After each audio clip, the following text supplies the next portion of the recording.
Hello, folks. I'm OdinSpack, and welcome on in to today's video. It's the halfway point of May. I've made it into the May initiative so far. I've made a video every day this month, and on days I didn't do a video, I did do a live stream. So I've succeeded in my May initiative so far.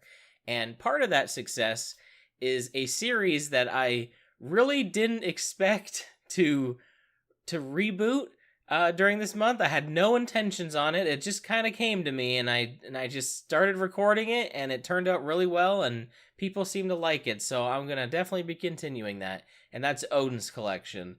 A brief history on that, real quick. In the first year that I was doing YouTube videos, I started the Odin's Collection series like right when I was about to hit that year marker, where I just started showing off different games in my collection, talking about some history behind them, how I got them. I was a lot more into collecting kind of anything at that point, which is, I definitely want to talk about that a little bit. But also, I had just gotten my very first recording device, which was the Dazzle DVC 100, which is a classic a classic recording device that was intended for people to record their VHS tapes onto DVDs, which was the intent of it. But many Let's Player back in the day, and who knows, maybe even still using them now, used them to record some of their consoles. And so I was like really anxious to be able to show off all kinds of games that I owned, and that's what I really wanted to do with Odin's Collection.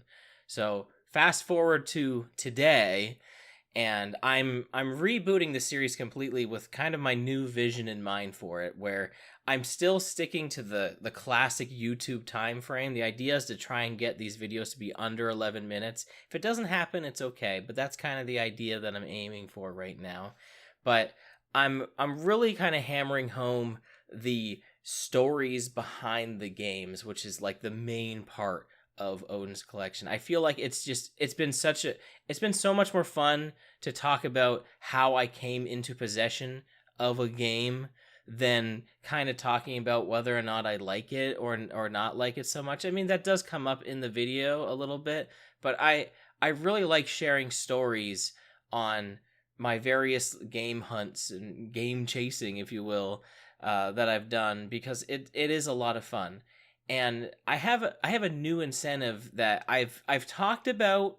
I think I've talked about it briefly, maybe in a video or two, or maybe I've mentioned it on a Discord. But I really wanted to make a video kind of highlighting this, because I want to start talking about this particular subject more, and that is what my focus point, or my focal point for my game collection is right now. What is my end goal for this? Because as a collector, there's a couple of different ways you can go about it. You could just keep collecting games forever and ever and just keep going. And I did do that at one point. And, it was fun for sure, but it kind of got a little too much. And, this shelf, it's not really big. It can't hold all the games in the world. And eventually, there's still more games I want to get, and I'm going to have to completely change this, and it's going to be a nightmare, I'm sure. But that's for future Odin to deal with. But I'm really proud of my collection, which is, the whole point of Odin's Collection is to show that off, because it's kind of like I get to tell stories throughout my life, whether they be from early in life or up to present day, on just different things that I've done, and it kind of serves as a fun time capsule as well. So my current goal right now for my game collection, and it's a pretty lofty one, but it feels achievable, is I'm trying to own every single game that either me or any of my siblings owned between, like, when I was born, basically, up until I roughly graduated high school. I say roughly because my childhood, I kind of like trying to figure out, like, oh, when does my childhood end? Like, what's the ending point? When does the non-childhood part begin? And I guess adulthood would be the correct word. And I guess you could say when you graduate high school. I've chosen to end my my childhood, game wise at least. And I think I'm sticking with this in case I change my mind later. But Super Smash Bros. Brawl feels like the definitive endpoint where after that game came out, it feels like everything since has been like part of my adulthood, because Smash Bros. Brawl was in that kind of last year of like there was a lot of hype for it. Like when I was like graduating high school, I did a victory lap in high school, and I remember like going on the Smash Dojo all the time. So like it feels ingrained in that part of my childhood. But it's also one of those games that definitely is a huge part of like, you know, the first games of my adulthood, playing it online. A lot of the friends that I've met online, we would do like the Wi-Fi matches and stuff. So it's definitely, it it crosses the boundaries, all right? And I'm sure you will see a Odin's Collection Smash Bros. Brawl video in the future for sure. That will happen. But anyway, I'm trying to basically own any games that came out before that, but not necessarily just before that, not like every game, obviously, just the games that we had owned growing up. Because really, there's some games that I own now, like for instance, on the Super Nintendo, Final Fantasy VI that I own on Super Nintendo, one of my favorite games of all time. We didn't own that growing up, but I own it. But that's not a childhood game as far as games we owned, if that makes sense. That's what I'm trying to go for with my collection right now. And once I succeed, because I'm going to, once I succeed at getting this first bit of childhood owned games completed, then maybe I'll start diving into like, games we rented and emulated and stuff like that. I'll probably start dipping my toes into there, and that'll probably get a lot more muddier for sure. But as of right now, I feel like this is a really achievable goal, because a lot of the games that like my siblings owned, they own them, right? So like I have to go out of my way to obtain them now. And sure, I could probably ask them for them. I don't know if they still have these games. Some of them they definitely don't. Heck, some of the games that I still need to get were games that I owned and I no longer own anymore. So now I have to go out of my way to get games that even I owned. But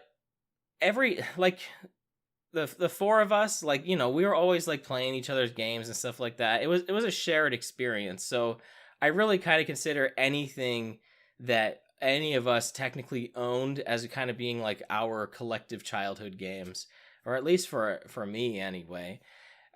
So that's why I'm really going for that goal right now, and I think it's achievable. I've been doing really well with the Super Nintendo so far. Super Nintendo, I've been killing it. There's still a few titles I still need to get, but I've really been doing a good job with it so far. Thankfully, some of the titles that I need to track down, Bobo actually owns Matamorio, and since we're married, I can just play them. So, as much as I would love to own my own copies of those, I probably like if I ever try to get those games, it'll be like at the end, like because I'm like, well, I already own. Technically, I kind of already own it, so like, why would I go on my way to get a second copy? Like that seems a little unnecessary at that point, especially because I just talked about like childhood games, like all of us kind of, playing each other's games and stuff like that. It feels like I shouldn't probably go out of my way to get like another copy of something that she already owns, because that seems silly to me. But so yeah, that's my goal right now. I feel like I haven't really talked about that too much, but I don't particularly know why I'm trying to go for this goal right now. Maybe because like it sounds like something I could do. For a while I was trying to get every Wii U game because it seemed achievable, but then when the pandemic happened, every game price went up, and the Wii U, which was really cheap to collect for, by the way, like really cheap, even the most expensive games on there were no higher than like $60-$70. That is not the case anymore, which is unfortunate. So I kind of gave up on that, because it would have been fun to own a whole game consoles library. Like that would have been neat. But whatever. That's neither here nor there. Games are still pricey. Old retro games are still pricey, but there's a lot of stuff that's not the worst. And what's awesome is I get to go out and I get to go to game stores. I get to go to garage sales. I get to still do all that kind of stuff. And even if I don't find anything, it's still really fun to do. And at some point, I will get around to getting all of them. And if I don't, it's okay, because it's always a fun little goal to track. Last night, I actually finished the list of everything that I still need to get.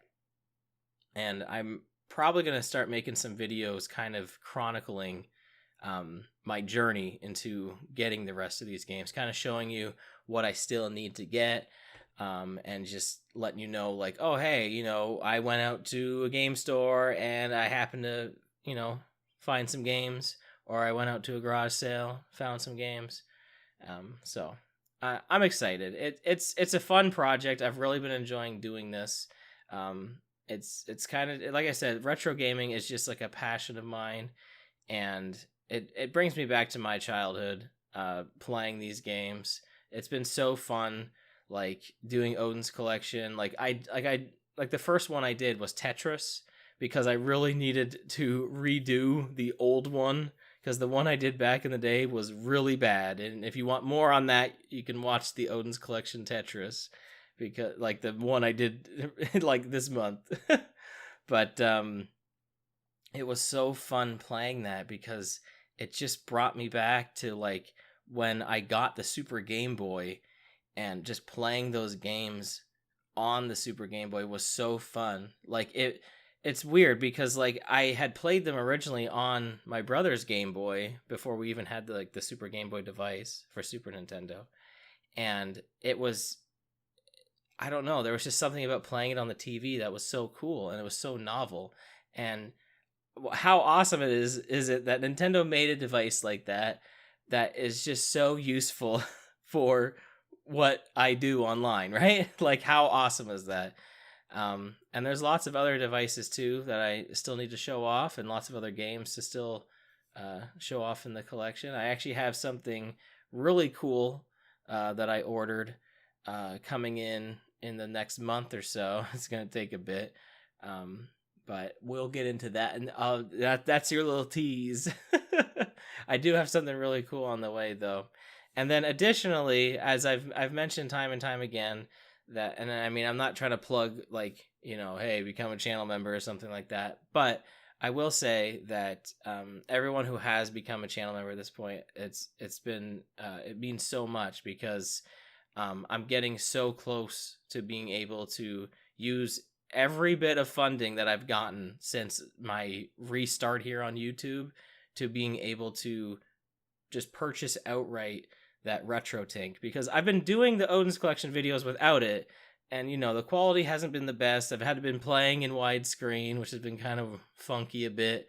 I've been editing it so that it looks nice, but I'm telling you, some of these games you're gonna be like, wow, these look great. Super Nintendo especially is gonna look really, really nice on it, and it's also really gonna help a lot of my component consoles too, like PlayStation 2 and Wii, stuff that I want to start showing off on Odin's collection. I'm kind of waiting on that a bit, because I feel like if I wait a bit and get that device, it's going to look good. The retro games, for the most part, it's not always too crazy. Like, I can get away with some of them with with my recording methods now, because I don't want to stop doing Odin's collection. It has some pretty good traction right now, but yeah, I've been having a great time doing this. So I know this kind of feels like more of a behind the scenes video that I would normally do on a member video, but I really just wanted to share this and kind of start chronicling